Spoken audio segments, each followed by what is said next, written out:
Hey everyone, my name is Andrew Davidson. You're watching Conversations in Pop Culture, and we are back to the basics. And before I introduce my guest, I do want to remind everybody that this episode is brought to you by Pocket Comics, who have books like Pastel, the Golden Princess, and White Lily, which are being distributed by Filbo Distributions. But about that, because I have with me comic creator Shaun Barbour. So welcome back to the show, man. Hey, thanks, man. I appreciate it. You're like actually, aside from one other podcast, you're the first one that I've been on in quite some time. I'm happy to have people on. Happy to have you back on, all that fun stuff. And obviously you got a lot going on. You got iDrive for server, and we're gonna get into that. We're gonna talk about it. But before we get into all that, why don't you quickly introduce who you are, because it's been a while since you've been on this show, and Yeah, I want to get everybody up to speed before we get into some of the cool stuff that's going on.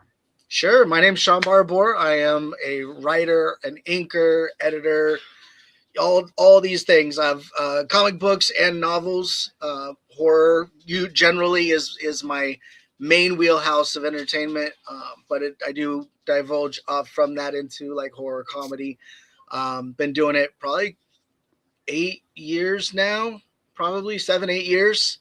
I've probably been a part of like 25, 30 other projects. And then I've got the two titles of my own, both Belial and iDrive for Server. Both of them have been successful up to this point, which I'm super, super stoked about. And other than that, I also run the Indie Comic Conspiracy page for other creators that are interested in connecting at a creative level rather than just a promotional one on Facebook. So that's a little bit of me. Yeah, so let's get into the comic, because obviously iDrive for Server, it's an interesting book. It obviously was a podcast, and I think it still is a podcast. You know, it's complicated because it's either done or it's still ongoing, but it's still a podcast regardless. But obviously it's an adaptation of the podcast, the web series. I'm not exactly sure what we call it, right? The original project of this, but what is that like? Because it's really interesting, this whole comic, because it's an original comic, but it's not. It's an adaptation. I don't know how to describe it. So why don't we get into it a little bit? Because Okay, so for me, when I got involved with iDrive for servers, because my oldest son really enjoyed reading creepy pastas and stuff. He'd go to Reddit, read creepy pastas, and so me wanting to connect with him, of course, I got into kind of what he got into, and I came across a story called iDrive for Server. I was able to basically divulge the actual person's real name versus the pen name that they use, and approach them and ask them what their opinion was on potentially me doing the story in comic format. Turns out they live only about an hour away from me, and it kind of was a serendipitous type of thing. It worked out. Along with Kyron Silva, who does the pencils, also lives about an hour away from me. So we just kind of all hooked it up. And it's got fan stories. It's already got a spin-off. It's got like an audio version that's available on YouTube. And now additionally, just released actually today, there is a full audio drama version of issue 1 of iDrive for a Server that just dropped, which was pretty rad. So because the reason why I bring this up is that obviously there is an original, and the comic book isn't the original, and this is an adaptation of the original thing that then became this whole bunch of other stuff. And so what yeah, is that like? Because when you adapt something, whether it's from, you know, a Reddit story or fan fiction or anything, obviously there are certain tools that you have in a written position, yeah. or audio versus, you know, doing a comic book versus doing a movie. And so what is that like? Because you need creative freedom in certain aspects, but Yep. you also can't, you know, introduce the Loch Ness monster into this book either, right? And I'm picking an Yeah. example. And so what is that like? Because that's a very interesting, I think, situation. I don't want to say a problem, but it's an interesting project when you're adapting something from something that's already existing, but you need some freedoms too to do stuff, because you don't have the same tools that you have in prose. Sure. Yeah.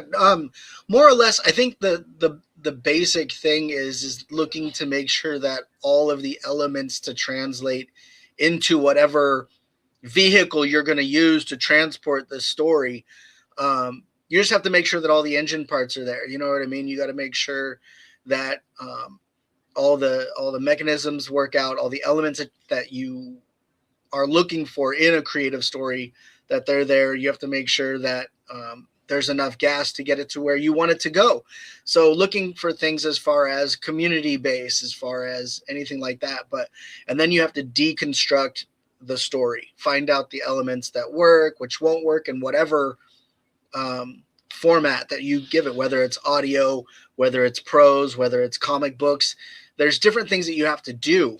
With audio, you have to signal vocal cues. You have to give personalities. You have to give character traits that are a little bit separate than somebody would say, like with a comic book, which you have to take those same type of cues, but turn it into something and try to translate that into how somebody's going to read it. So one of the characters, Borg, is a huge ogre, and he likes to say he's an orc, but we know orcs aren't real. That's just a Tolkien thing, right? But he's big. He's got a big gruff voice, and in the audio and in the prose, it's all just regular capital letters. So like in the comic book, we have to give him an even bigger presence just to show that he's even bigger than that. So his the lettering for like the speech bubbles, it might break the bubble because his voice and stuff just can't be contained because he's such a big presence. And so learning where to pick out those different things that either you need to translate into a different format or just leave out completely. There's certain things like inner dialogue that can be left out that's in prose. When they describe a scene, you can actually use the artwork to do that for you. So you more or less have to take it through a whole translation, no matter what you do, no matter what format that you put it in, and find the correct things and parse those out. So let's dive into this a little bit as well, because obviously, there's key elements of this story. I mean, Yeah. the story is Jim, so you can't. I mean, there's a middle, beginning, and end to his journey and how he's driving, monsters around, and it's kind of the whole Uber monsters inner journey stuff going on, and he's obviously dealing with his past and other stuff, and you cannot not deal with that in this. But also the idea is that you don't need every little thing either. And that's because it's always complicated when you're adapting something, because the reason why, so some people are discovering this for the first time, say, cool, I come on Kickstarter, this is a cool new concept, right? Never heard of this before, right? Seems like a cool book. There's also people who listened to the audio, who see it or have read it, and they're coming and saying, I love this concept, and you need the familiarity of it. Meaning they're expecting the story to be done. They just want a visual comic book of it. And so it's so interesting in that regard. But then there's also other stuff, because I don't think there was any position of Jim's skin color in this. I don't think there was, right? I don't think there was any of his hair. Yeah. I don't think there's any colors of these creatures. I don't think there's any colors of the car he was driving. So there was no audio descriptors, for lack of a better word, right, in this, where you could, so somebody could make Jim white or black. It doesn't matter. It's irrelevant in the sense of, the story goes, but then you adapted and made him a certain thing, and that's creative freedom. So like, that's where this gets so interesting, when you have the ability to do stuff like that, unless I'm mistaken. And maybe, I'm wrong on that, but I don't know if there was, a race or color assigned to certain people or characters in this, but I don't think there was. So that was one of the cool things that I got to work with the original writer, Mo Fuchsius, on I Drive for a Server, when we were first coming up with the characters and how to represent them accurately to how they pictured it. So they left it kind of ambiguous in the Reddit. Sorry, my cat's loud. And in the audio, there's a gentleman by the name of Nature's Temper. So if you were listening to the original audio version of the prose, he's got an English accent. Dude looks like Thor. So you're not attributing any other skin color generally to that. So when I had that conversation with Mo Fuchsius, and she said that she intended for him to be African American, I was like, hell yeah, let's do it. Let's finish, creating that world and make it even more of what you intended for the representation to communicate to everybody. And it's kind of a cool thing because the people that got used to the story and got used to the characters and stuff were all of a sudden kind of challenged on their assumptions on how they saw it in their mind when given this physical representation of the story, and seeing um, you know the different characters and the characteristics that they've been now given. So the training wheels were kind of off, and now they're handed a make and model for the vehicle of the story. You know what I mean? Like, you're like, oh no, this is what we're doing. Let's actually talk about this, because this is where it also gets interesting, right? So if you have something in a written novel that then gets adapted to become a movie, right?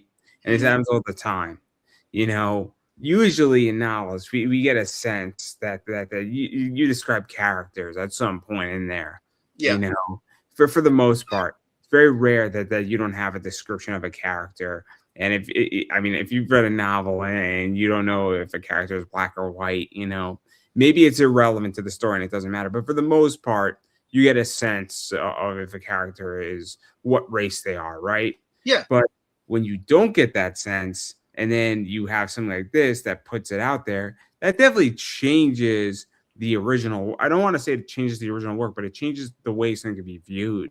And it could be good or bad, because you could completely fuck up the original work. I mean, let's be realistic here in the most polite way possible, because some people have an assumption, they're under the pretense of X, and now their whole assumption and how they viewed it has completely shifted. And I wouldn't even say it's biased. It's just like you just naturally just assume something. I mean, I, I, sure.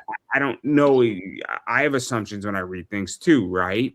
You know, just by nature, Yeah. called being a human being. So, like, what is that like? Because it's not a bad thing, but it's a reality thing. To me, it's fun. I think one of the coolest things for me, with regards to I Drive for Cerber, is that even when I go to like conventions and I'm, you know, talking about my comic book and I give them the pitch, I Drive for Cerber is a story about Jim as he, you know, starts a new job driving for this paranormal rideshare service. And then they're like, okay, they're hooked by the concept. And then when I show them like the book and they see the character and they're like, wait, hold on, because they see blue eyes, bald, white skin, and I've got a main character in my book that is a person of color. And it does challenge some people. And not everybody's on board with that, but then that means that it's not for them. You know what I mean? It's going to speak to the people that it's meant for, and I love just the inclusiveness of it and being able to deal with different cultures within the book. We had a Kelpie in the first book, so we dealt with like Irish folklore. We had Wendigo, which was native folklore. We have Yuki, which is short for Yuki Onna, which is a Japanese ice witch in issue number 3. But then we also have the ambiguous characters like Ray, which is like your Slender Man or your Tall Man. You've got Borg, who is like your ogre. So giving people a bunch of different personalities and not zeroing in on one specific thing, to me, it carries the same spark of interest, like say that the original X-Men and stuff did. You can insert one character into a role, but then you're handed another one. And to me, it's fun and it's challenging in a way that a lot of people probably don't think of. No, again, I find it interesting because you're taking something that is an adaptation, and Mm-hmm. that's why. So, if this was original and you just did it the first, like if this was the first round or the first concept, and that's what makes it so interesting, is that when you take an adaptation and you're adapting, and now you're providing a massive visual, because there isn't a visual component before this, and that's what's Right. so interesting about the whole thing, is that and this is where it challenges the norm, because you could still not agree with this adaptation of the comic. You could read it and you could say, well, in this, in the audio, he sounds white. I mean, Yeah. not like, Yeah. and you could take it that way. You could take the comic book is one version. You could take, you could read it and you put your own perspectives on it because we project in characters of what we do. And that's what's so interesting is that when you provide another adaptation, it tends to provide clarity of what it should or can be.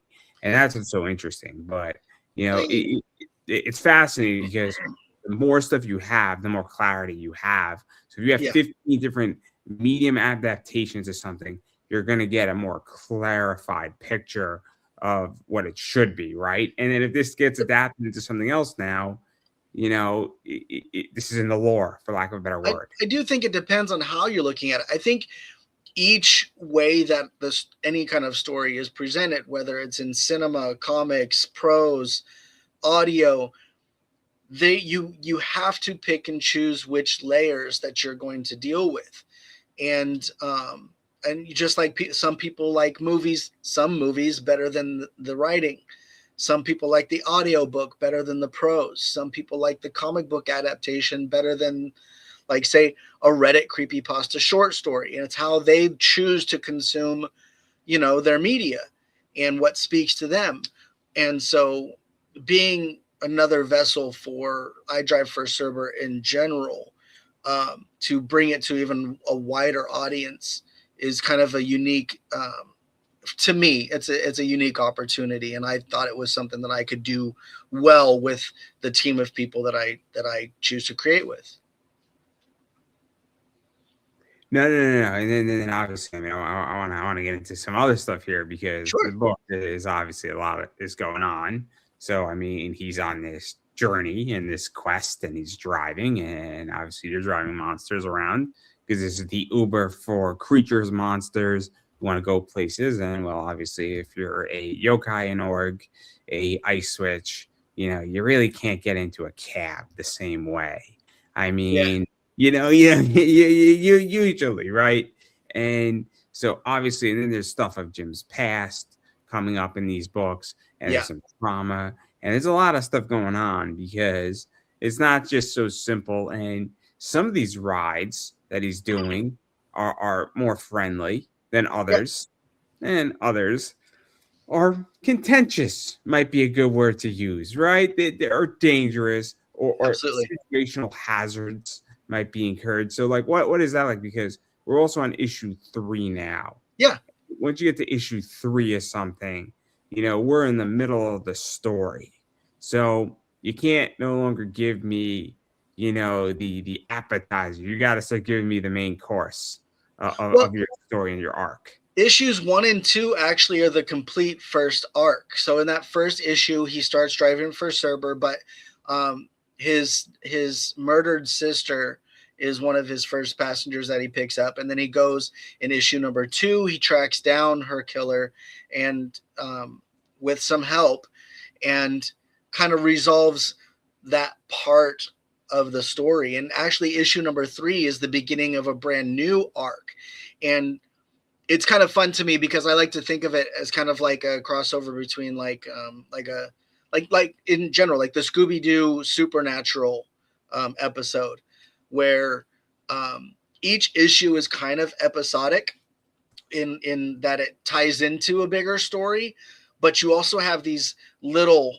transactions that are happening in each issue.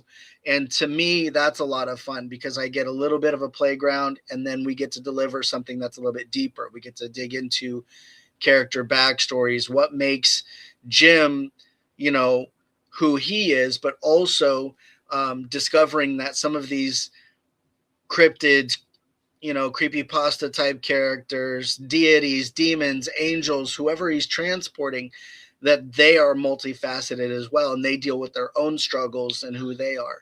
And some of them are just monsters, and that's who they are. That's what they do. And then some of them just are multifaceted, like Ray, our Slender Man type of character who tries to be incognito. And in issue 3, he tries to fit in a little bit by wearing a mask, um, and he's choosing to put on this mask, much like a lot of us do, whether it's social media, there's a lot of commentary that's happening within the pages of the book for those that choose to, dig a little bit deeper. Um, but yeah, this new this new arc of the story is him, picking up after the closure with his sister, and we're getting more into depth of um, more of the characters and what makes them kind of tick, and giving people a brand new taste to say, hey, we are going to go even further now. Yeah. There's a lot of shit going on, and obviously, I mean, I don't want to ruin too much, and I don't want Yeah. to dive too deep into it. And obviously, I mean, you kind of said it where you got the first two issues of the first arc. This is a new arc. We're dealing with some other stuff of him dealing with, and I don't know. There's not much for me to dissect, you know. Well, issue 1 and 2, proof of concept. People are interested. People dove in. We funded 2 successful campaigns, got those done, and now we're on to the third. We found the recipe that kind of works, and now I dive a little bit deeper, and we kind of take off from there with even more to kind of So take on. where I want to go with this is that obviously, I mean, there's nothing for me to dissect in the story, but there's a lot of other stuff to talk about. So obviously, I want to get into the Kickstarter stuff because Sure. Kickstarter is complicated right now. I don't know how you feel, and obviously, you took a break from it, Yeah. but I feel, and I don't know how you feel, the landscape in comics has shifted for a variety of reasons, and feel free to challenge me on any of them. But the economy is complicated right now. Yeah. There's a lot of fear in the marketplace on what the fuck is going to happen next in our economy, whether that's a war, whether that's items are more expensive, shipping is complicated, printing is more expensive, things are going up. People, there's more shit to buy than ever. Well, it's more volatile all over the place. Everything's shifting. When I first started making comic books and stuff, you could plan, this is what your shipping was going to be. This is what your cost of like your shipping items was going to be, your cost of printing. It was kind of finite, and it kind of sat in this zone. Now you could launch a campaign and find out a day later that the rates all change, that there's tariffs, that there's different things. You know what I mean? And Wait, let me ask you this, because I want to get a barometer. Is that I would say, and I haven't launched this book, but my estimation would be the following: is that you would expect that, okay, maybe there could be like a 1% increase in printing, but not a 5 to 10% increase in printing, or not a 5% increase in shipping. I mean, or taxation, or a lot of other stuff has increased. Geminis have increased, or even wait time to get shit has increased, right? sure. So I mean, because for those who don't know, I run an eBay business, and I have watched it go up on sending cards from 64 cents to 69 cents to 74 cents. And you might say, oh, 10 cents is not a big deal. It's a fucking huge It deal. adds up. Yeah. When you're offering free shipping and your profit margin, you're buying a card for $5, you're selling it for $7, and it costs you $1 or 74 cents versus 64 cents, and you're shipping 1,000 cards, it adds the fuck up quickly. But it's envelope costs, it's printing costs, it's top loaders, penny sleeves. All of a sudden, to ship something, it's $1 to ship a card, and you're still paying tax on that. So now you're making 45 cents a card in profit. It is a brutal market. And I would imagine that obviously you're not selling comics. Printing for a comic, what is $2.10 if you buy a certain amount?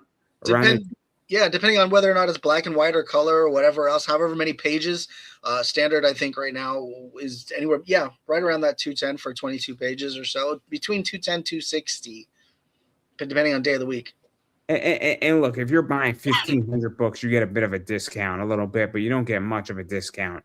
If you're buying 1,500 books from like Comics Wellspring, they're not charging you $260 for like a 28 pager. They're charging you maybe $250, $245. They're giving you a little bit of a break because you're buying in bulk, but not a hell of a lot, not enough to move the margin significantly. But like this is where but my point that going to where we're going with this is that now, if you anticipated your book cost was going to cost you $210 and now it's costing you $250, that's a big motherfucking swing, and you planned. And the problem is that you plan your book, you run your campaign, You wait 2 weeks, and now the issue becomes is that great. We're talking 6 weeks, and then you submit your offers after you got your funds. In those 6 weeks, if your book went up, printing it went up by 40 cents, you got your money. You're short $500. It's very easy to do. I ended up upside down on like back when I did Belial #1. I ended up upside down. Run the risk on this one too because of the way that everything's running within the market. I'm in a good position that I have extra Geminis from the last campaign that I have or did. I have extra boards and bags and stuff like that. So that kind of has helped keep some of the pricing down. But at the same time, you know, people, the wages need that you're paying people even to make indie comics, you want to be respectful, and you could go overseas and hire that way, or you could hire people stateside, but you want to be respectful to who you work with. And I've got Kyron Silva from Taurus Comics and Danny J. Quick of Fourth Wall Productions. I've got Michael Woods, who did the Deathgasm comics, colors for those, which was a movie as well. And I've got some really dope people that I'm involved with making this book. And I really wanted to make sure that I treated them respectfully and It's also complicated too because we'll just go through cover artists, right? Mm-hmm. A bunch of them say, "Great, AI is coming." In newsflash, it's not a secret. I'm a big AI guy. I mean, I think it's come for everybody's job. I can tell you the two companies buying the stock market: Disney and Coca-Cola, big AI companies, and they're different discussion, different day. But the idea here is that AI is coming, generative AI is coming, and it's going to make content, whether you like it or you don't. It's coming, and all these people are raising up their prices.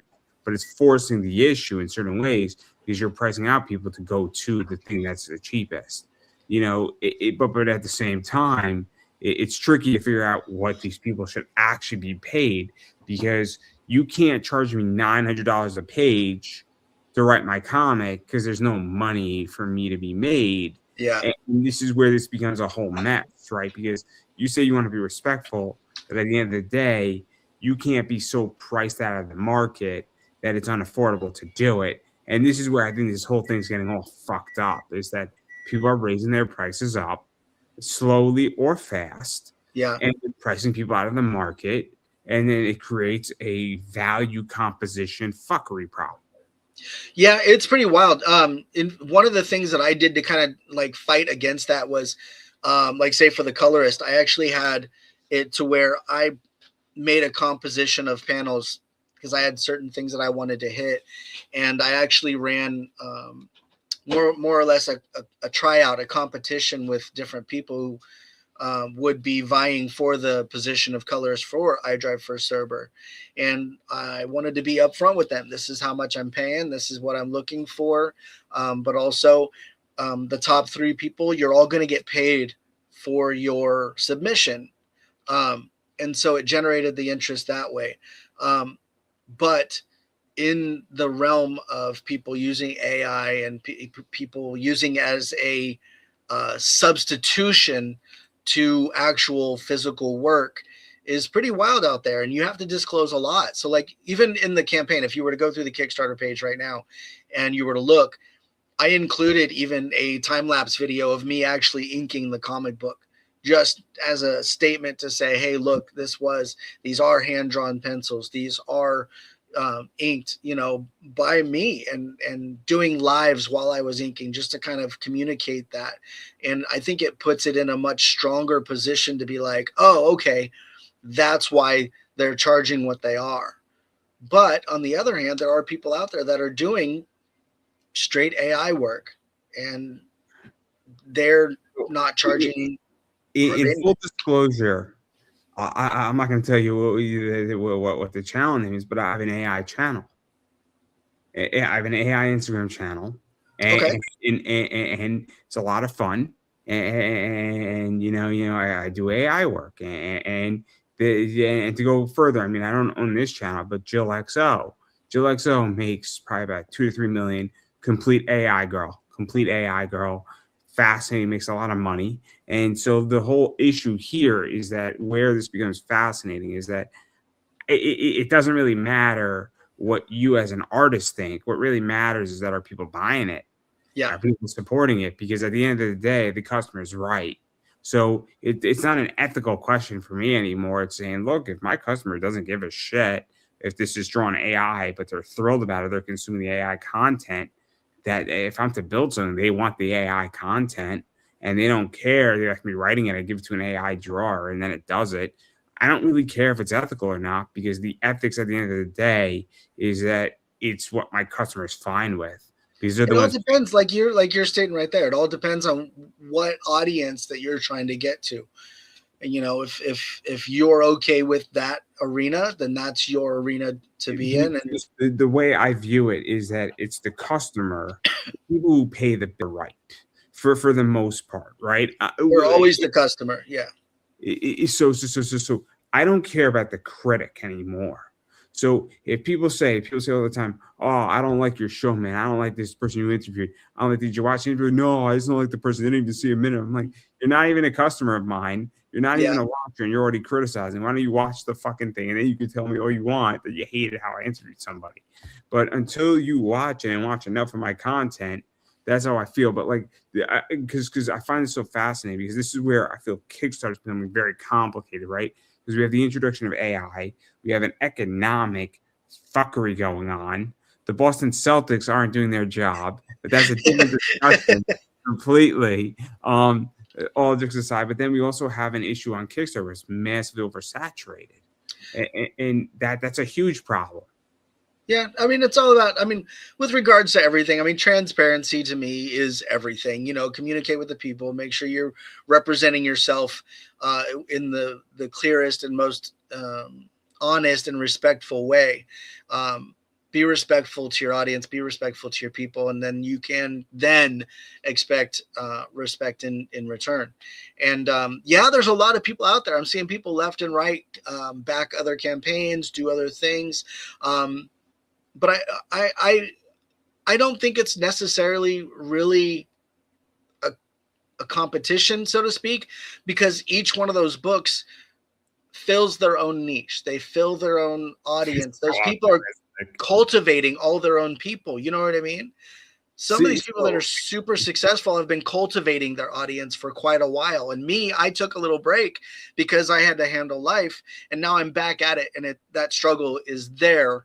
Evident with this Kickstarter, but that's one of the things. The reason why I bring this up is that I have the problem here where there's so many books, right? And there's only so much money I have, right? Sure. Yeah, absolutely. And it's not just Kickstarter, by the way. This isn't a Kickstarter problem. It's across the board. We look at cards, right? Alone, this month alone in April, there were so many products and different products that dropped on tops that it was utterly insane. I think there was like 50 products that dropped on tops in a month. Insane, right? Too much product across the board on that front. So oversaturation, because how the fuck can I keep up with everything that dropped? So you had a Toy Story box, a Topps Chrome Football, a Topps Finest drop 2 days after the Chrome dropped. You had another Disney set drop, and you had something else drop. Too much shit dropped in too short of a time. Forget about the money. Just figuring out who has what has whom, and what card you want out of the bunch. Fucking impossible to keep up. It's hard. It's really, really hard. And that's just cards. It's not even comics. I use this as an example for the very reason that when I go on Kickstarter, there are books, and I'm like, you were saying, hey, have you seen my posts? I asked you, did you launch? I said, I haven't seen your shit at all. Yeah. Like this is where it becomes oversaturated. I feel like that's a whole nother thing though, too, because social media isn't social media anymore. I think it's consumer media. We could get into that too, and we should get into that also, is that part of the problem, and I'm curious how you feel about this with social media. I know we're jumping from topic to topic, but we have me posting something up on Instagram, or you posting something on Instagram or Facebook. So I post the reel up, right? Gets 154, maybe 300 views on TikTok and Instagram. Post on Facebook, maybe gets 90, 200 views. Perfect, right? But then what we have is that we have people who run Facebook ads, right? Yeah. And so now you're running Facebook ads on top of that, or you're running Instagram ads. And so this is where this becomes so fucking complicated too, is that like so much shit gets buried, it gets to the top. If you tag it correctly, it does Yeah. well. If you don't tag it, and that's a whole different entity as well, because it's no longer anymore that you have to just make your Kickstarter work. You have to produce the product. You got to market the product, The and that's marketing is the hardest part, man. getting By somebody. far. There's so many fucking components to a Kickstarter, and then because creating the comic is one thing, right? And writing it, drawing it, doing the covers, and figuring out all that shit is one thing. Fucking building your template on Kickstarter is another thing, and then marketing that shit is the second phase, and then getting it into people's hands is the third phase. Yeah. Now, I understand that you have to also think about phase one and phase two, and phase two and phase one, and phase three and phase one as well, because you need to know how many pages you're writing exactly before you do some things. But you also, if you're writing your story and you're creating Jim the character, that doesn't have anything to do with marketing. Not at all. But knowing how many pages you're writing in your book definitely has to do with marketing to a degree. Absolutely. But like, yeah, just please go. I mean, because you need to, like I said, it's people are looking to get, you know what I mean? So you have to know what you're offering. So knowing that you're offering them X amount of pages, black and white, color book, different types of things, even just how you build the Kickstarter page, what information to divulge, what's going to be important, what's going to be too much information that's going to turn somebody off. In a realm where people get these microtransactions of attention, you almost have to change. There's a book, right? So you can. So we spoke about this probably before, but your Kickstarter is a gigantic funnel. That's what it is, right? Every pledge is an exit to your funnel, right? Yeah. And you have a secondary funnel on the back end called backer kit or extra pledges or back pledges or whatever we're going to call it, or add-ons. That's a separate thing, right? So every funnel follows the same rules where it's hook, story, offer. Now your hook, story, offer, you could have the offer be the front thing. So, okay, do you want a sprinkler? $100 sprinkler system, right? And then you have your hook, you could have the hook following your offer to reiterate the offer, and you could have the story, or you could do the story, you could have the hook that gets them in, saying this is the greatest comic in the world, right? The story then is the greatest comic in the world, and then it's the offers, which is all of your rewards, right? Yeah. Or conversely, you could do it the other way, right? You could say limited 50 book, right? Limited 50 book done by J. Scott Campbell. That's your offer is front and center. You don't even put up the thing because you know that that's what the people want, right? Yeah. So this is where this gets so complicated on Kickstarter, is that if you actually understand funnelinics, which is a real word, by the way, it could change you going from a $1,000 campaign to doing $1 million. We look at $1 million campaigns on Kickstarter. They understand funnelinics. They understand it perfectly. And I guarantee you that they probably are not even doing it well enough, where they should really figure out how to do it even better, and they would do even more money. But like, it's such a fucking just it's so fucking complicated. It's so fucking complicated, and you can break down somebody's Kickstarter on such a level. Just I find it fascinating. It is interesting because you can see where a creator's interest is in their own story or in their own property, just in how they build the campaign. I feel because you can tell, like, hey, are you story based, or are you trying to throw a bunch of covers at somebody? Are you trying to throw a bunch of odd rewards at somebody? Where do you find the value in what you're making? And it's one of the reasons why I kept my rewards very simple. I mean, you could even go further. There are words that trigger buying. There are words that trigger buying, and there are words that trigger me running away on eBay. The worst thing, so it's going to relate in a second, is I hate when people say, oh man, one just sold for this price on eBay in a negotiation. And I'm like, I'm buying in bulk and I want a discount, right? Those are the worst things to say in a negotiation. saying, hey, look, I love the card, but man, I'm buying 15. You know, what can we work something out? That's a better way how to do it, right? But like Yeah. you're making a great point. Is that like how do you set it up? What are you trying to accomplish? How do you trigger buying? How do you trigger FOMO? I mean, it's so interesting, right? Yeah. But I want to even go further into the Facebook and go back to it because the reason why I say I feel it's suppressed, and I'm curious how you feel, is that if you keep advertising your campaign to me and I'm on Facebook and I see it over and over and over again, and I don't know if you've taken a look at these ads, but I said this book is an average book, but why did it do $140,000? Then you see 15 fucking Facebook ads for it over the course, or you see 500 of them in Yeah. reality, and you say, no wonder why it did that. And then I have real questions is that, first of who the fuck has a bankroll to go do a 30 ad campaign, run that, hire somebody to do it because you're probably hiring a firm to do it. So what type of bankroll you got for that? How much money did you spend? What's your ROI? What is your profitability on your ROI? And these are but then we get an average book that raised 140,000 Yeah. that should not, and then it encourages the thing. And then, I'm not saying it encourages bad comics, but it doesn't encourage good comics.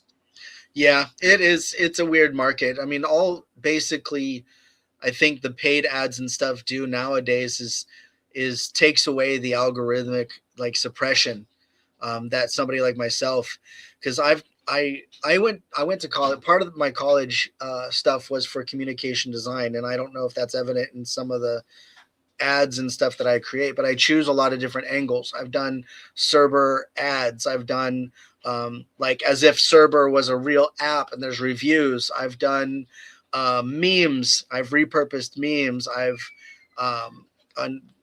as just like a example of what I've done for this campaign. Um, I don't know if you can see it, but like Yeah. I've brought in like some different elements and trying to trigger some of those things to where they just resonate on a different level, giving all the different things. But I can't get it in front of enough people, or the part of my head says I don't want to bother people. I want people to buy it because they're interested, but I don't want to bother them. And I bother people all the time. I'm happy to. and that's one of the things that I've tried to get over running this campaign is I'm pushing it out to all the things, posting, 4 or 5 times a day. And I still have people saying, wait, it's almost over. Like I haven't seen hardly anything, but it's all part of the keywords you're using, whatever suppressing. You put a link in your post, then it gets nerfed one way. If you're the person that puts the link in as the first comment, it'll nerf you out. You almost have to get one of your buddies to go ahead and link the comment, first before you, and then you can pin it and then do all the things. And you have to keep track of which group got which post for which ad, and what are their rules. See, I take this whole different position, right? So my whole position is that I put the link into it and I just say fuck it.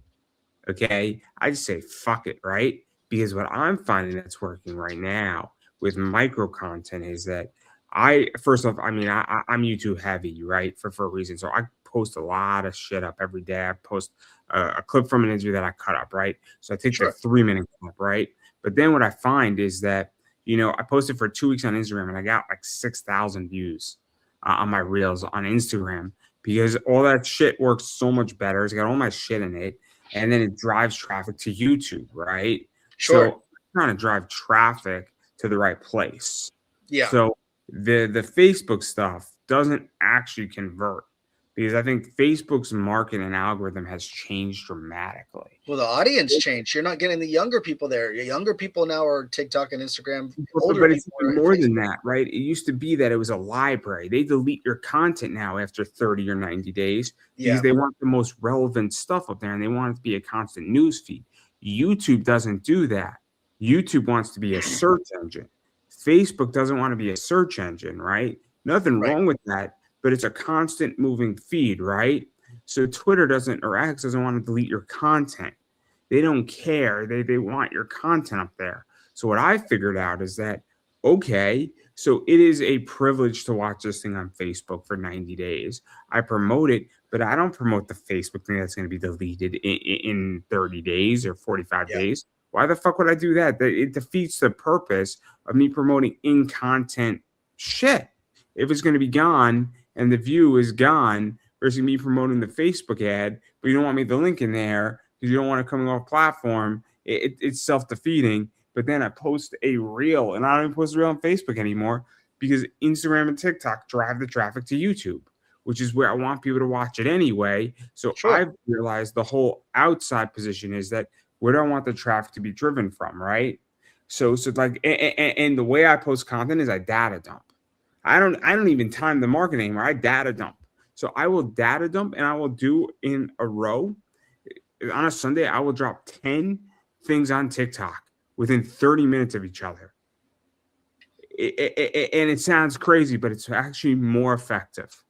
And I would do the same thing on Instagram. It's more effective than me posting on a Monday at 12 o'clock every day. It's more Sure. effective. But like that's the platforms have changed. And I think that that's the thing too, is that 5 years ago, Facebook wasn't what it was today. But I think there's more people on Facebook, right? But also, who has money? The young kids don't have any money. They don't. No. But they want the content, right? So Yeah. like it's such a weird environment, right? It is. The microtransactions translate over into microtransactions, whether it's mental, visual, or transactional.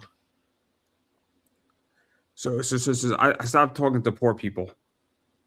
If I want to find and I want to make money, I got to talk to rich people who have money who can buy my shit. I'll talk to anybody that wants to be excited about anything that I'm making. If somebody feels like they want to save up for something that I've got, maybe they can't come in for the Kickstarter, but they want to come at me later because they got intrigued by what I was making, but they want to come at me in 3 months saying, hey man, I didn't have it then, but I've got it now.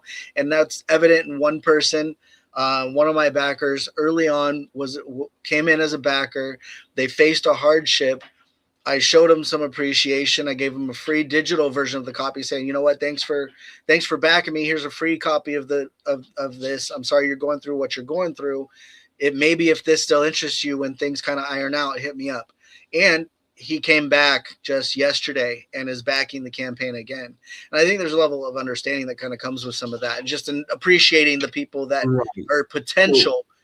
this is what happens in my world, right? Somebody goes and I have a $900, I have $1,000 card on my eBay store, right? They make me an offer, they lowball it, and then is whenever I don't accept it, they get nasty with me. Like, oh, you're ripping me off, this, that. I don't want the card, it's a piece of shit anyway. And I'm always supportive, I'm always nice, but usually it's three strikes, right? So a conversation in my world won't last. If we're negotiating a deal, say, look, this is what I could do on it. Person's like, oh, I'm glad it's a sticker, right? I sent a picture of it because it's an expensive card. So thank God I didn't buy it. I said, that's fine, man. It'll be here if you want it.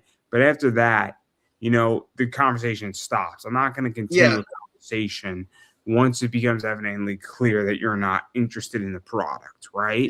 Right. So it's not that if you may come back to me in a month, I'm not going to not sell it to you. Of course, I'll sell it to you. And I'm happy to do it. But the conversation stops once I realize that, look, you can't afford this, or you're not interested in it at the moment, right? It's not something you cannot not afford it at some point, but you don't have the money right now. So like that's the whole point where I'm going with this, is that where it becomes that. So that's where I get this position. And maybe it's a sales issue, but I think this is where it becomes very complicated with social media and all this stuff, is that like you got to find people who have money to buy your shit. I mean, True. it's a problem on campaigns and Kickstarters, and I think this is becoming harder and harder, right? Yeah. But and I think people are trying to crack things, and I also think there's a lot of artificial stuff. I think a lot of people are teaming up with ad agencies, people running ads, and I don't think they're being fully honest of how somebody was doing, 5,000 on their campaigns, and then they jump up out of nowhere to 10 out of nowhere. I don't think that's an accident. And I Yeah. think it's abnormal, because I don't think that's an active trajectory growth. I don't.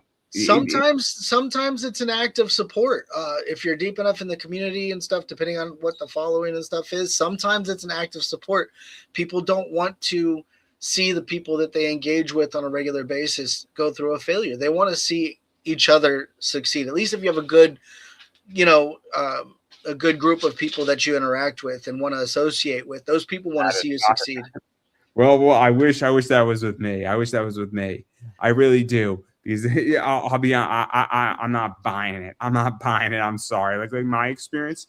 No. I'm being real honest about it. I don't have a problem being honest about it. Is that my experience is that I have seen it rarely actually. It is rare. It is rare. And my experience is that first off from my position is that I haven't seen support for people like me, including myself in that too, on podcasts. I haven't seen support for a lot of people in comics. I've actually seen quite the opposite. I've seen a lot of things that have been anti-support, and it's pretty shitty to be honest. And so I'm jaded. I'm jaded because I have not really seen. And I'm not saying it doesn't exist, right? But I haven't seen that, and I've actually seen this be more cutthroat than ever before. Yeah, I mean, I hold out hope. I mean, it's one of the reasons why I keep going back to the indie comic conspiracy and try to focus on the things that I do is because, you know, I hold out hope that that I can be a different person and get back to how we were when I started making comics and try to get back into having a rich culture where we all try to rise together. You know what I'm saying? Again, I think pre-COVID, I think it was chippy, but I don't think it was a disaster. I think middle of COVID, in COVID, people were very much kumbaya in unison. And then something changed out after we started getting further out of COVID and things started to become normal again. I think everybody became, oh man, you did $8,000. That's $2,000. That is not in my wallet. And that is what I've seen. And I think there's people who are still doing good, supporting people, but I also think that there's been a shift now because, well, money's tighter and it's a gigantic competition, right? I mean, and I'm not saying that people, you know, and also when you have another 200 books now in play versus 150, that also adds pressure, right? And Yeah. I think a lot of also people, and this is just my position, I don't know how you feel about this, is that I think that a lot of people have dealt with a lot of mental health issues in the last 18 months. I'm under duress as a person. You know, I'm not meant to, you know, I'm not dealing with a mental health crisis, but I've had a hard, 18 months, for lack of a better word. And we're not going to get into exactly why, but Sure. I've had a hard 18 months here, and I'm not the only one. And my demeanor is not the same as it was going in 2024, right? And I speak to a lot of people in comics. We're like, man, 2024, we were all sailing good. Things were easier. Money was easier to come with. There was less pressure. And I think everybody's had a rough, 2025 and even somewhat of a rough 2026. And, I mean, my experience is that I'm dealing with a lot more people and my eBay clientele has gotten nastier. And I'm not saying the eBay clientele is the same as Kickstarter, but I do think that there is an element of nastiness that has been brought back into humanity, across the board. People's expectation levels have kind of shifted a bit. I think once people were cooped up because of COVID in that bar, people were wanting to get things like comic books and movies and stuff like that, and they were investing in those types of things because they had to stay at home anyways.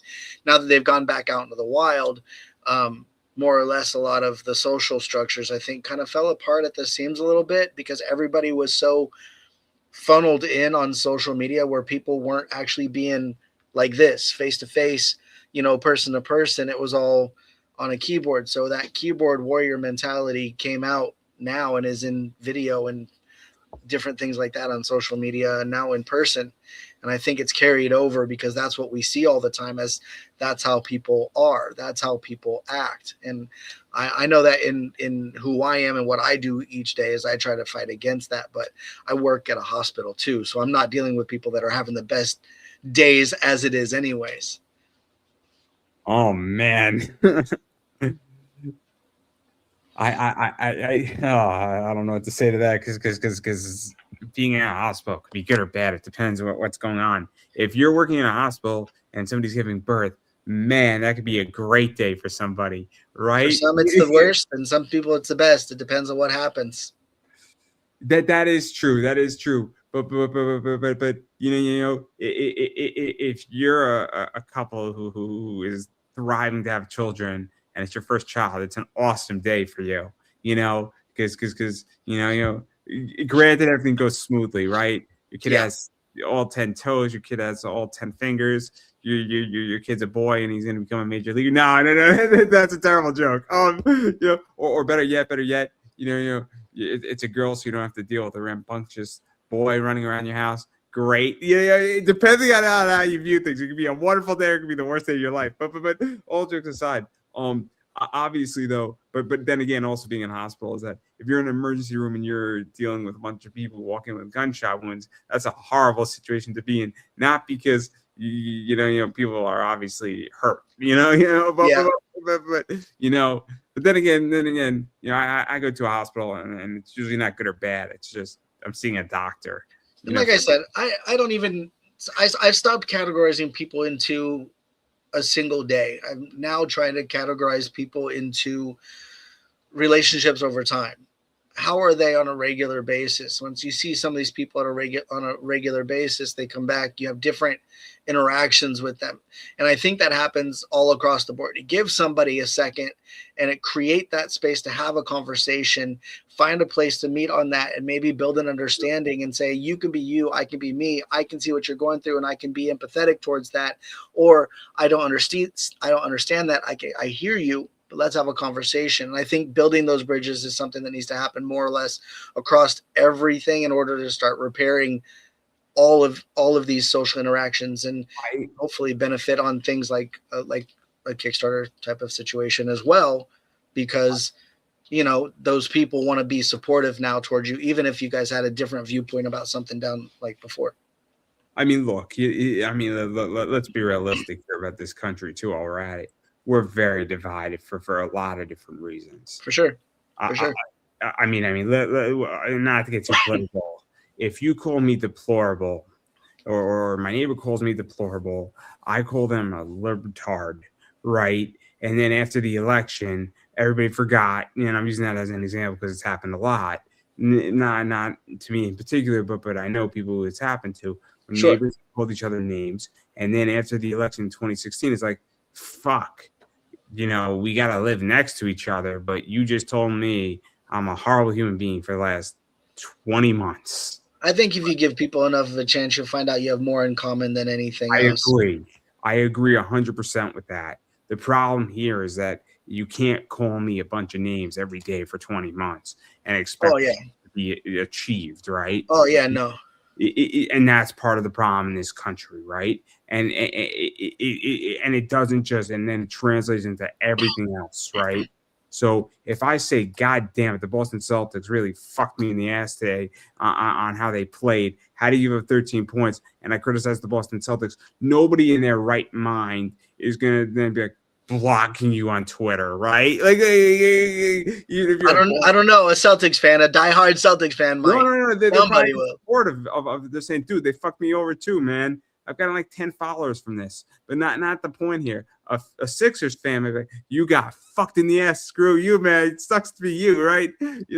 But my point that I'm making, and I think it's a good point, is that where I'm going with this is that this is part of the problem also, is that there's been so much division and so much hatred and so much people just shooting each other and screaming at each other that this is where we're at. And it doesn't add to the position in comics where everybody feels like, man, oh, dude, you had a $10,000 campaign. You took money away from me. You go fuck yourself. Like, this is where it's translated to. And it's unspoken. I got no problem speaking about it. I mean, because that's how I'm viewing it as an outsider. Yeah. And what I see. And I don't have a campaign. And I don't care, to be quite honest, but that's what I'm seeing. And I'm seeing a lot of it, and I'm seeing a lot of things, and it's not being said so boldly, but I'm hearing it and I'm seeing it, and that's what I'm interpreting. Yeah, it's not good. It's not good. It's not good. It makes me not want to be part of this, to be quite honest. Yeah, no, I get it. A lot of people have actually taken away, like I know a few people that actually jumped away from social media and stuff in general, just because of how the climate is these days, and they don't do it anymore. Let me explain my happiness. This is very, very interesting. I get suspended for a week on Twitter every once in a while, or X, and in that week, I'm genuinely happier.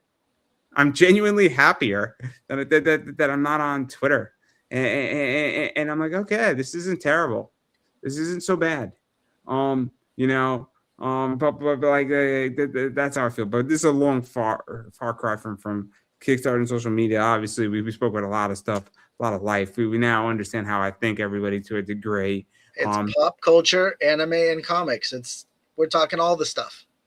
Yeah, I mean, I think it's relevant because I mean, I'm just curious because you're coming back into it, so you have a fresher mind than somebody who's in the trenches, for lack of a better word here, with this. Because when you leave and then you come back into something, you have a fresher mind. Like I just got back into indie wrestling and professional wrestling and watching it, and I have a fresher mind into the whole sphere because I haven't watched an indie wrestling show in almost 20 months. So I'm like, okay, now I have a fresher mind in this, right? And it's kind of nice to have a fresher mind in all this, but I digress. Obviously rewards. You got your digital, you got your print copies, long-term variant, catch a variant, the catch variants, the first fair kit, the metal cover, which I think is glow in the dark, right? Yeah, it is a sheet of metal as like the cover for the book, and it is going to be fully glow in the dark, and it's pretty super rad. I did it once for issue number 1, and they went really well. This time, when designing the cover, I went into it knowing that it was going to be like glow in the dark, and so this one's going to pop, and I think it's going to be rad. So we got that. Obviously, we got some pencil images here. We got getting drawn into the book. So yeah, a lot of cool stuff, for lack of a better word here. Well, I appreciate it, and like I said, but I didn't. Like I said, I tried to keep it as simple as possible. I don't have a million different variant covers. I don't have a bunch of other things, but I do have a few add-ons, and that's where I give people the opportunity to get all the other stuff. And I think that was I wanted to be able to do that just as a supportive gesture to show people how many different things I do actually make. And I also, because of the pricing, because of the things that I have as overstock basically from previous campaigns and stuff, people are going to get extras no matter what tier that they get. As long as they get a physical reward, they're going to be getting something extra as well. So hopefully they'll be happy with what they get and know that I'm extending myself just the way that they're extending themselves, hopefully. So I want everybody to love iDrive for Server and Instinct Comics and all the things that I create. You know what I mean? Fair enough. No. I get it. In which that it's obviously you want a successful campaign, and I get it. And then obviously, I mean, it's a lot of stuff. We covered a lot of stuff. Spoke about a lot of stuff, and then obviously there's a lot of other stuff going on in comics right now that I want to ask you about. And it's okay if you don't know the answers to this. Obviously, I mean, we have this whole Netflix, Warner Brothers, Paramount issue going on with comics, and now Paramount wants to supposedly merging with Warner Brothers Discovery, which raises questions about DC and DC Comics and what they're going to do with that. If it's going to be spun off, if Paramount's going to control the whole DC universe, whatever that's going to look like. So that's an interesting situation that's occurring right now in the comic world with all that. And then we also have issues with distribution and a bunch of other stuff. So I don't know how you feel about that, because while independent distribution doesn't affect you directly, it doesn't help when comic shops aren't exactly covering that, and there's turmoil in how all this shit's gonna end up and where it's going. And it's not happening tomorrow per se, but it's on the horizon. So I mean, I don't know how you feel about all of this and where all this is going, because it definitely doesn't affect you directly, but it's in the background. I feel the changes are going to all happen, and I feel there's always going to be a few controlling entities that try to push a trajectory one way or another. And I think the people that are in whatever arena that they exist, whether it's cinema or comics or whatever, if it's something that they're passionate about, they're gonna stick around no matter what. And this might just be what separates the wheat from the chaff. You know what I mean? The people that are in it because of their passion, they're they're gonna outlast those people. And I think there's gonna be a lot. I think you'll find a lot more new titles find attention because of things like this. People that may not have known about Saw the Lightning Wielder from Taurus Comics, they might find it now. People that don't know about Ace Blade that Danny puts out, they might be turned on to that stuff now. They might be finding other avenues because they're like, I don't like how saturated this one area or this area or one versus the other is. I'm going to find something new and fresh. And hopefully that brings new eyes to people that are in it with the right amount of passion and doing it because they love what they do, like an indie creator like myself. You know what I mean? I hope it is fostering the drive for people like when Image started. You know what I mean? They didn't like the trajectory of where things were. They created their own, and the people that were super passionate about that founded and created their own avenue for that, and they became successful in their own right. Do you also feel, and I'm curious, is that because I'm fed up, right, with Marvel and DC. They haven't really done anything major that has piqued my interest in probably 10 years. Minimal, at least. And they haven't really invented anything new. I mean, Absolute Batman is right now hot because people want to see Batman without any fucking toys, just beating the shit out of every supervillain. But I think horror genre in general is experiencing a surge right now, and I think DC kind of latched onto that with the Absolute stuff. So I think that's another one of those trends where you'll see sci-fi has its moment, action will get its moment. Now I think horror is actually I also think with Absolute Batman is that there is this discussion about fighting the wealthy, fighting the rich, fighting the people and it's this woke agenda, good or bad, right? And it's this idea that we're taking it to the man, right? And look, there's a time and place for that, and there's some good commentary. That's where comics started at, though, too, during like World War II and stuff like that. Comics was always a commentary on the social statures and different challenges. X-Men was about racial type of topics, and it was a way to present that. You know what I mean? I agree. I guess what it is that it's more relevant than ever, right? Because for sure, people are more frustrated than ever. And it's not just Democrat, Republican, it's both sides are not thrilled with the current structure of how they're going for different reasons. And rightfully so, because when you see insider trading in Congress, it's pretty fucking annoying that, like, how did this motherfucker get access to Visa and is on the committee and I'm not, and how is this legal? It's a good question, right? Yeah. And I don't think most Americans think it's pretty disgusting that Nancy Pelosi has access to information that I don't have access to and then could make a lot of money on it. I think it's pretty disgusting. I think most people would agree with that. And by the way, same thing on the other side too. I forget the senator or congressman who did that, who was in jail for 4 months for that too. So pretty disgusting, right? It's not but like that's where I think Absolute Batman is killing it. But again, that will die eventually. That concept will die because that will go away at some point, and that trend will go away. Yeah. But that's so. I guess my question is that, like, this is where I think indies are going to get interesting. Is that if you have a really good idea, right? Yeah. But like this is so like I don't think I'm not saying that. This is why I raise these questions about Marvel and DC, because this is why manga's killing it.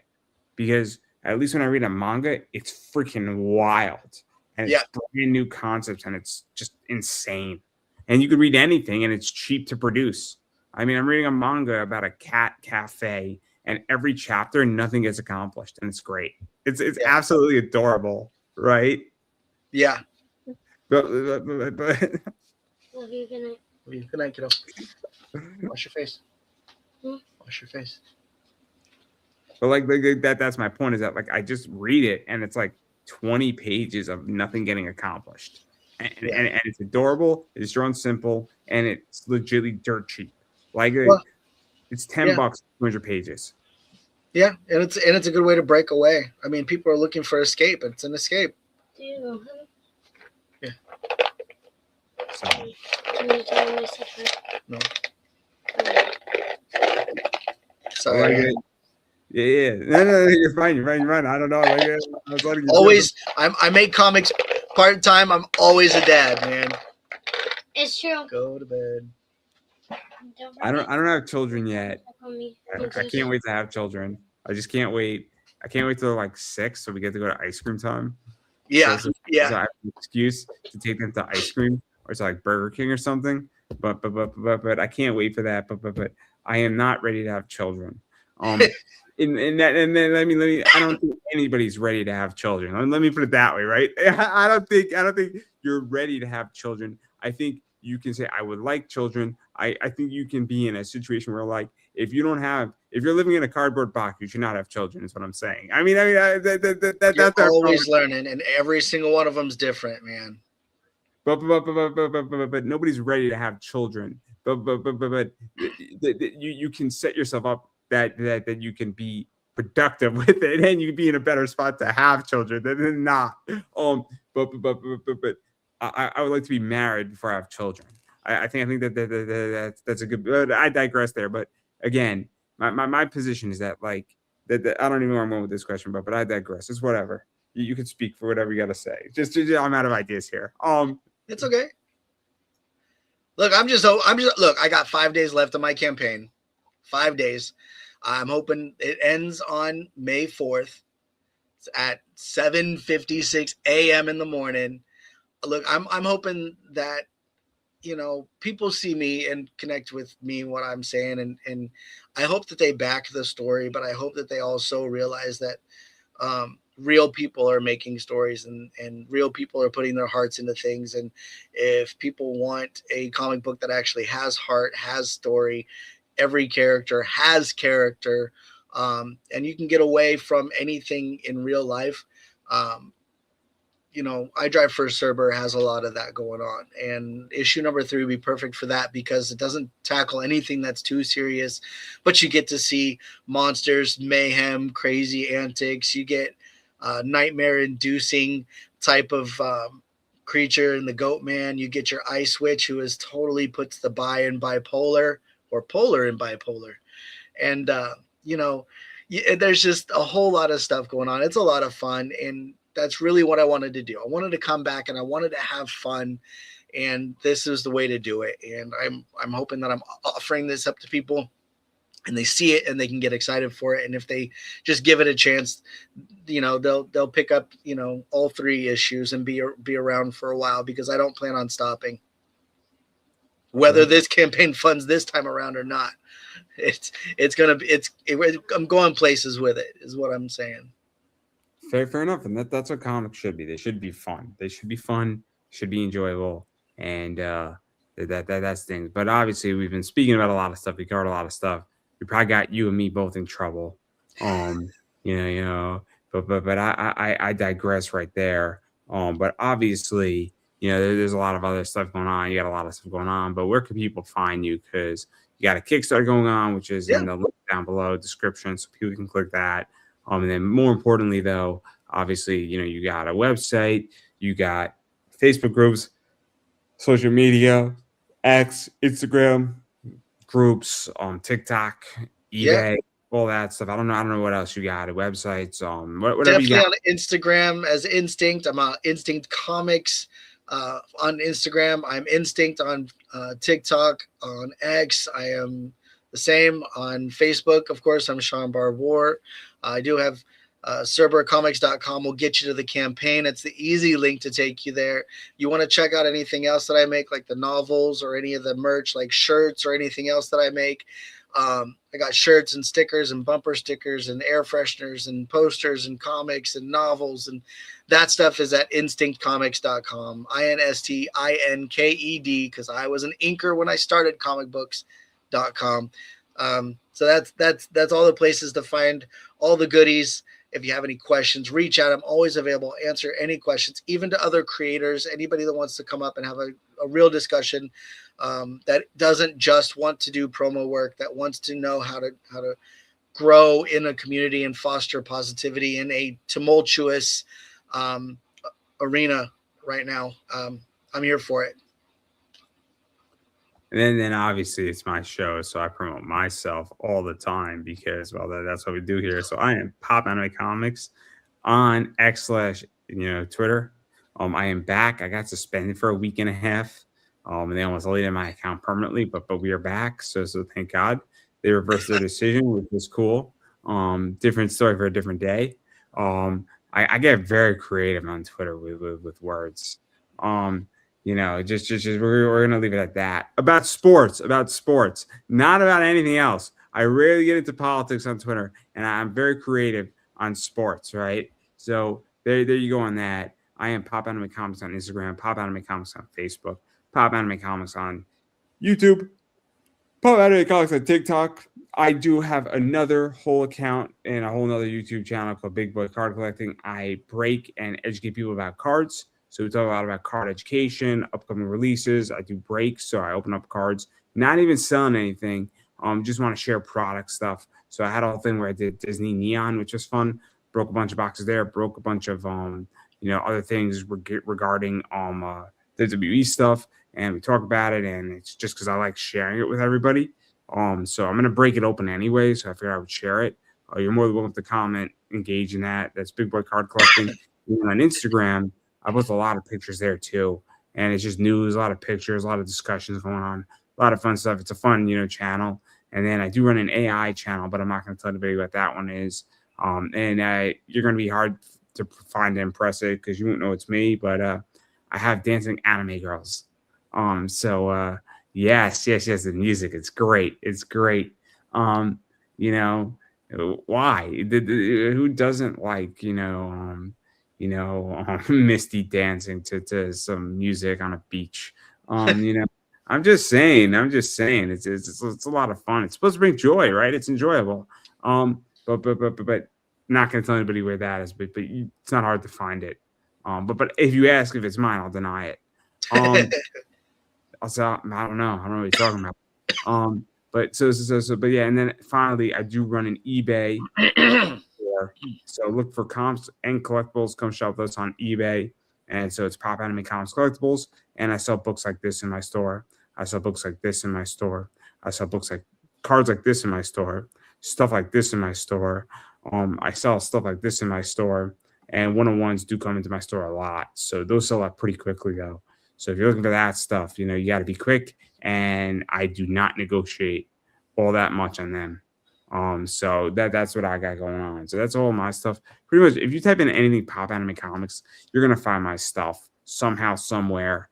You will find me, and you can hit me up, and I'm pretty approachable. So don't be scared to say hi. I say hi back. I don't bite. I don't hurt people for the most part, unless you're the Boston Celtics. Very very upset with them. Very very very upsetting. The Boston Celtics. But I digress. But enough about that, and I'll give you the final word. Yeah, no, guys. All I'm saying, follow indie comics, guys. There's lots of stuff coming out. I know friends of mine got things that are out right now. Just quick shout out to the Wretched. They're on Kickstarter right now. I backed them myself. Shout out to Ace Blade that's going to be released soon. Shout out to Taurus Comics, Fourth Wall Productions. Bunch of really good people, being great creators. Everybody deserves your support. And at the end of the day, I personally just want you to keep it creepy. I don't think I could have said that any better myself, everybody. And that is a wrap.